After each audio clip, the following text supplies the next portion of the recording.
ఏమండి కిరాణా సామాన్లు తేవాలి, మీరు వెళ్తారా? మనం ఎందుకు వెళ్తాం? లిస్ట్ పంపితే వాడే పంపిస్తాడు. సరే అండి, లిస్ట్ పెడతాను, పంపించేయండి. సరే లిస్ట్ పంపు అయితే. హలో మూర్తి గారు చెప్పండి.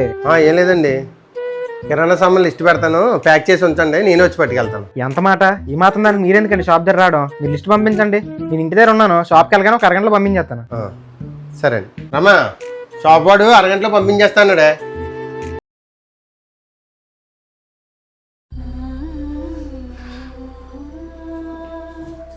ఏంటండి పరిస్థితి మరీ ఇంత దారుణంగా ఉంది. ఇంట్లో సరుకులు కూడా లేవు. ఆ కిరాణా షాప్ ఆయనకు ఫోన్ చేయొచ్చు కదా, ఏమైనా పంపిస్తారేమో.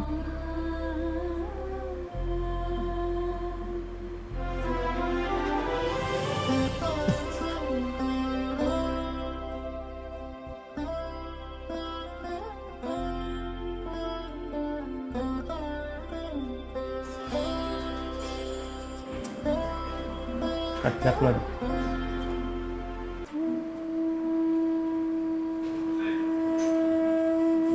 హలో హలో, ఎవరు? అదేనండి, నేను మూర్తిని. కిరాణా సామాన్లో మీది 24,300 బ్యాలెన్స్ ఉందండి, అది కట్టేయండి. సరుకులు దగ్గర తర్వాత చూద్దాం.